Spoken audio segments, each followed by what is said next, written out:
talk to the media here at Serena. Some of you may not know fully the history of Saba Saba. As you know that Kenya attained independence in 1963, and at that time it was a multi-party system. There were three political parties: KANU, KADU, and then APP. But after a very short period of time, those two other opposition political parties, because KANU had won the elections and formed the government, and the two other parties were in the opposition, they folded up and joined KANU. And KANU remained the only political party. However, in 1966, an opposition party was formed called the Kenya People's Union. This party survived for 3 years and it was banned by the government in 1969. And the leadership of the party were arrested and taken to political detention. From that time onwards, Kenya remained a de facto single party dictatorship from 1969 to 1982. 1982, when some of us wanted to form a political party, the regime then went to Parliament and introduced a law to make the country a single party,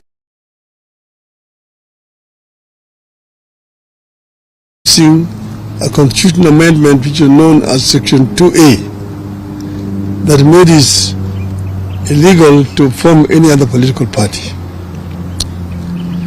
So from 1982, it remained literally a single party dictatorship. But that is the reason why in that same year there was a coup attempt which did not succeed. But before that, a number of Kenyans were arrested and taken to political detention. Most of them were lecturers at the University of Nairobi. Mukarunganga, people like Professor Katama Mukangi, Professor Willy Mutunga, Dr. Professor Yugi Akongo, quite a number of university lecturers were arrested and detained, and the others, Koigo Amwere, George Anyona, were taken to political detention. So this situation persisted. Some of us were arrested in that year, 1982, after the coup attempt, and taken to political detention. And we stayed there for 6 years.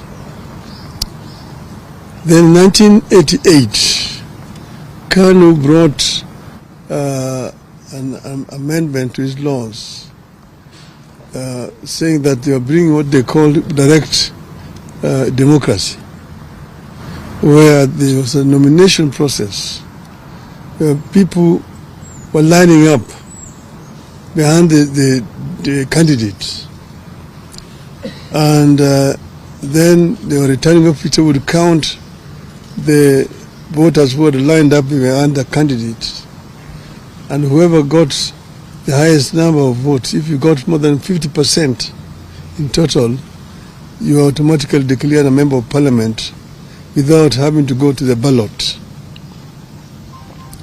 That process was abused, and many popular candidates were rigged at that stage, and therefore there was no real proper election in 1988.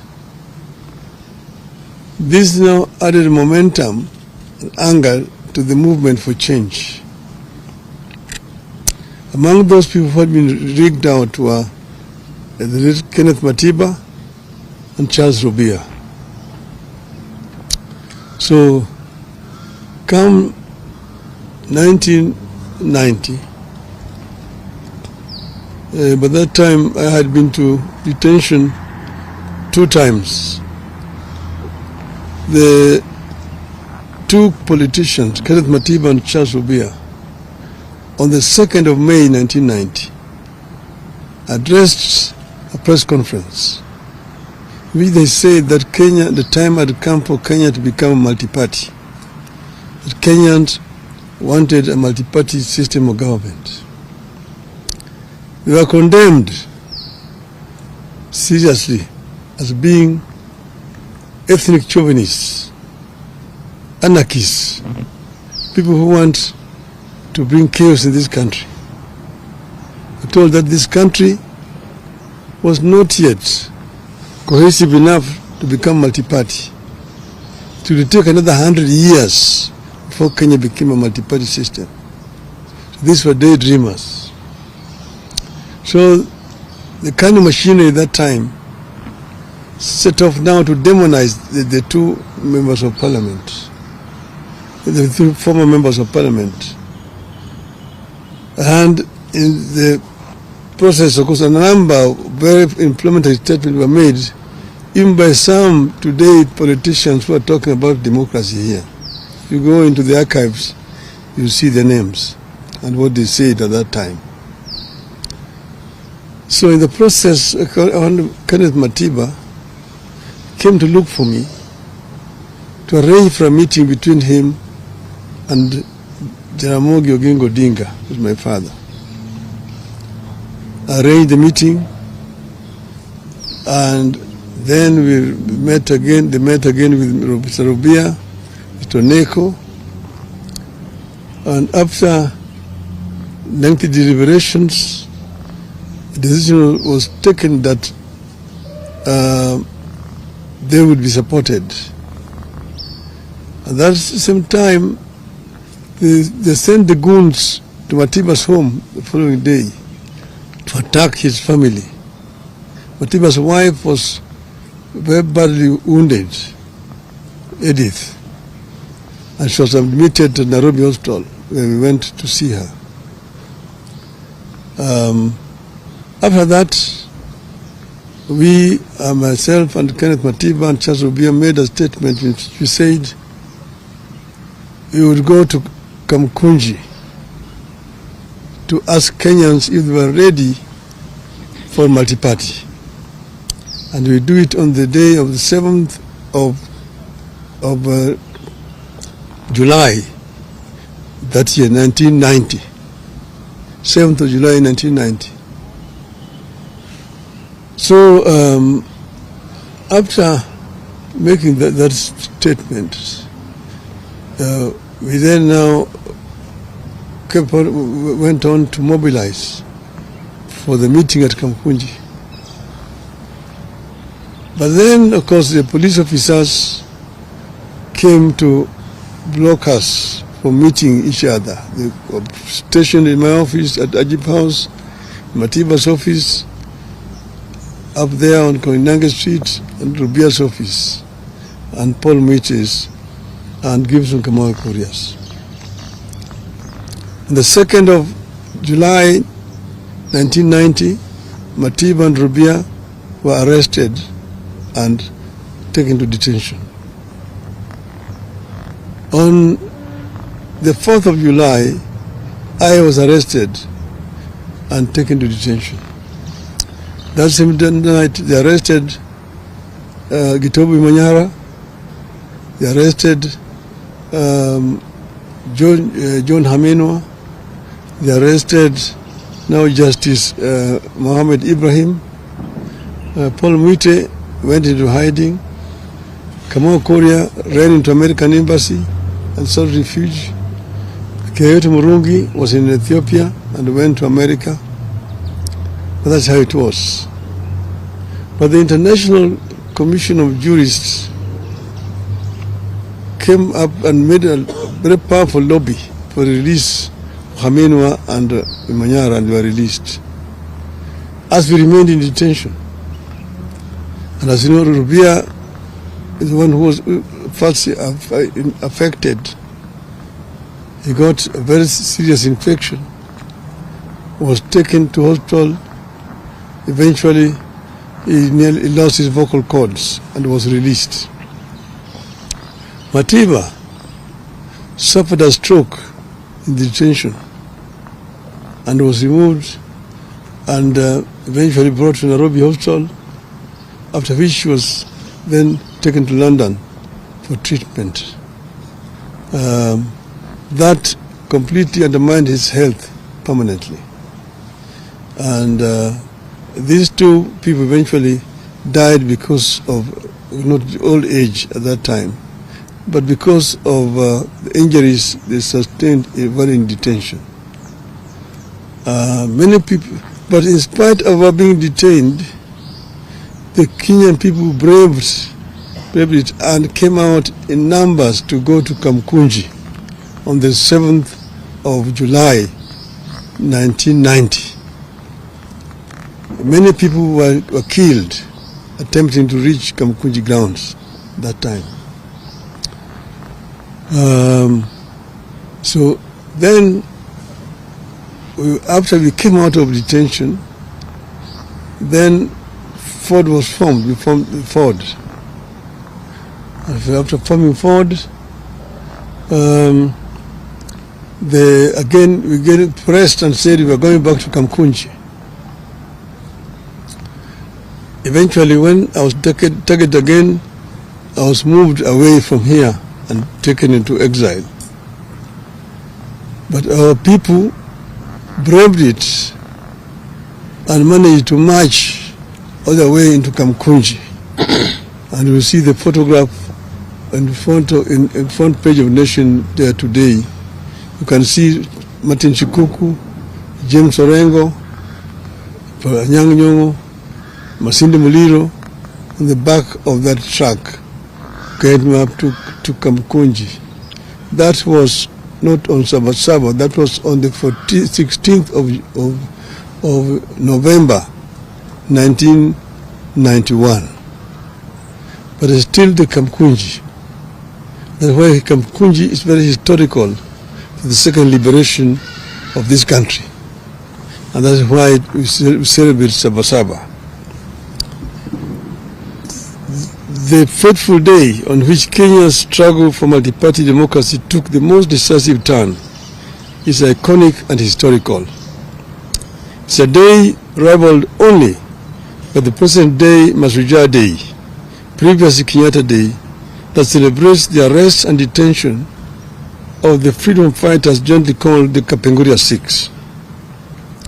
It is regrettable that the recognition and remembrance of Saba Saba has not been consistent in its short period history of 35 years. One moment it is important. The next moment it is not. On this 35th anniversary of Saba Saba, we decided to remember and to set the record straight on its significance, what it was and is, and what we ought to do with the foundation it laid for the country. Before that day, some patriotic Kenyans had demanded the repeal of Section 2A of the Constitution. A number of people, including Kenneth Matiba, Raila Odinga, Mohamed Ibrahim, Toby Manyara, John Haminwa, and Charles Rubia, among others, were arrested and detained. It is quite unfortunate that some of the people we were fighting then and who sanctioned those arrests are trying to hide behind Saba Saba to advance their political fortunes. Some of them are alive today and now are masquerading as liberators. On the fateful day, July 7th, 1990, thousands of Kenyans tried to gather at the historic Kamukunji grounds to take stock of the past, the state of the nation, and chart a path of freedom forward. We decided that Saba Saba will be a march for political freedom and liberty, freedom of association, freedom of movement, freedom of expression, and a new democratic constitution founded on multi-partyism.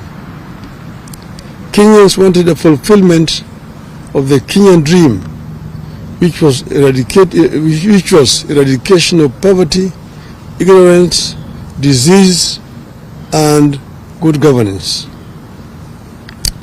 That clarity of mission is what made Saba Saba different from all other confrontations with the Moi Kanu one-party state. Saba Saba, therefore, was and still is about the sacred and historic grounds of Kamukunji. It was not and is not just another routine street protest in Nairobi or any other town. At Kamukunji is where they held the last KAU, Kenya Africa Union meeting in 1952. It is where Kanu's first rally was also held. It was also where the first Ford meeting was held after registration. Saba Saba had a singular purpose: to the repeal of Section 2A of the Constitution and allow multi-party democracy in Kenya. Saba Saba had clear and known national conveners: Kenneth Matiba, Charles Robia, and yours truly, Raila Odinga. It was what gave birth to a bigger and powerful forum for the restoration of democracy, Ford. Ford had a known nationally inclusive leadership: Jaramogi Oginga Odinga, Philip Gachoka, Ahmed Bamariz, Salim Damwe, Asinde Muliro, George Ndenge, Kenneth Matida, Charles Robia, among others. Saba Saba was inclusive, democratic, and intergenerational. The old, the young, people in and out of the government, professionals, academics, trade unionists, civil society, women groups, and religious groups. All of them found their voice in what it stood for: a people's struggle for good governance, freedom, and equal opportunity for all. It was not one group against the entire nation. It was not community against that community, or of this age against that age.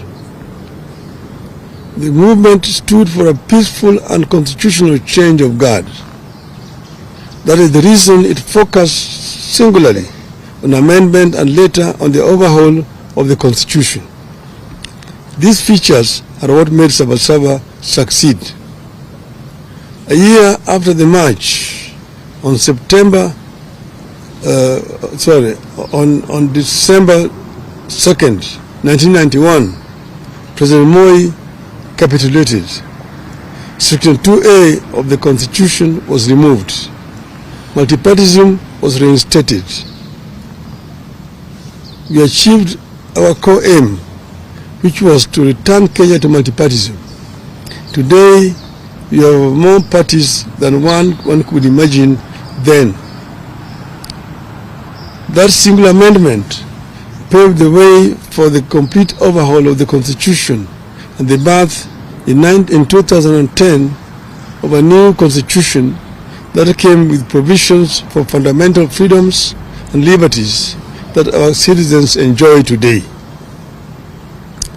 It is clear that many of the ideals espoused by the dreamers behind Saba Saba have become part of the national aspiration. We are a better nation because Saba Saba happened. We have a duty and a responsibility to honor the men and women who dared to dream and to turn out at a time of great peril to themselves and their families. 35 years later, the country is grappling with a new wave of unrest and political activism. The question we have to ask ourselves is, where do we go from here?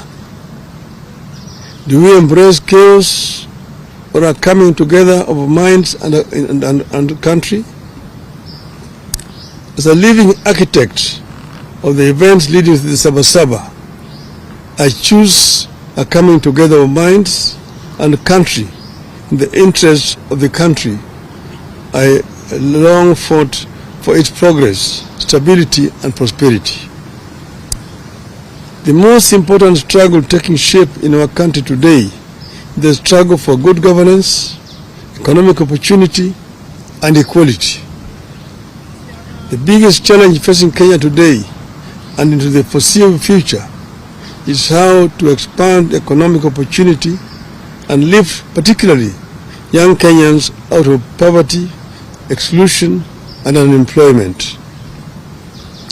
Kenyans are yearning for programs and leaders that prioritize economic inclusivity, social justice and political freedom. There is no doubt that the country is yearning for legislation that makes our institutions more responsive, programs that ensure adequate funding for services that touch wananchi, changes that make our judiciary free, efficient and progressive, measures that make the executive more accountable and efficient.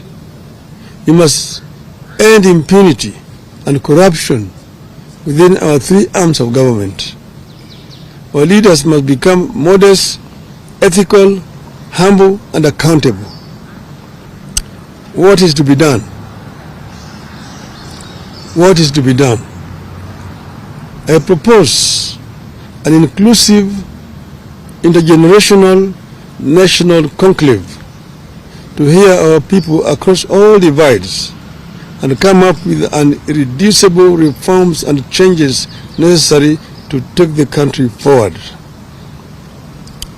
I propose that the country urgently returns to the agenda of comprehensive police reforms, focusing on enhancing accountability, transparency, and improving the police to people relationship.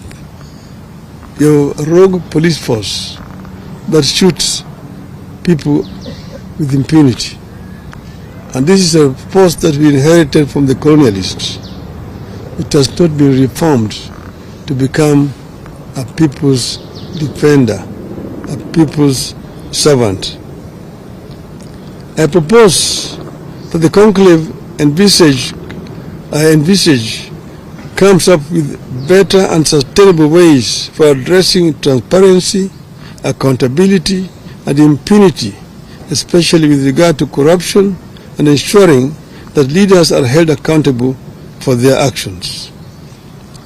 I propose that the forum comes up with a comprehensive and sustainable strategy for addressing youth unemployment and expansion of opportunities for youth in the formal and informal sectors. Such a national conclave must have clear terms of reference and be populated and helmed by the most serious and sober minds in our nation. The proceeds of the national dialogue be subjected to a referendum. I rest my case. Thank you. Long live Kenya. Do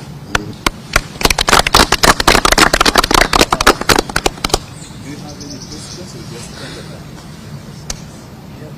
maybe one or two? Say your name and the video. My name is Duncan Remember. I work with the Detentions. You have touched on issues of urgent looking at police reforms because they have gone back to the old days. What do you say of the interior CS issued to kill order about 2 weeks ago, a day after the June 25th protests? And secondly, you have said that where do we go from here? You have a close arrangement or working formula with the current president. What have you advised him? Because the country appears to be teetering towards its on the brink of precipice, so to speak. So what have you said? What have you advised the president? Because it appears the country is being turned into a police state, or what you can say it is turning towards a failed state. I've talked for a long time about police reforms. Not just this time, not with regard to this regime. In the regime before it, even one before that other regime. I've said that, we inherited a colonial police force. And as you know, the colonial system, colonialism, was meant to rule the natives. It was not a people-friendly government. So what should have happened was to democratize this police force, reform it so that it becomes a service, not a force. It is not enough to just change the words. That is from a force to a service. You must take measures to ensure that it's really a service, not a force. And this has not happened in our country. I've given examples of where it has happened. For example, in Tanzania. And you see a police force which are people friendly and also not trigger happy. About the minister you're talking about, I said it was totally out of order. And he apologized to me. And he apologized to me and to the people. And he said the day before yesterday that police should handle people with care. So, yeah. Okay. That's fine. Just one. No, Just to say. let's end there. No, just... Oh, okay, thank you. I just wanted to know and find out. My name is Seth Olale from Citizen TV. Your proposals, as you put them, are there also the thoughts being shared by the president towards this, and what happens if this particular proposal is not taken into account? Well, I've addressed the nation, and the president is part of the nation. And ask him, it applies to him as much as it applies to the other people. So I'm not partisan in any way. This is a proposal that is coming to me and from my party also, the ODM. This is our stand as a party.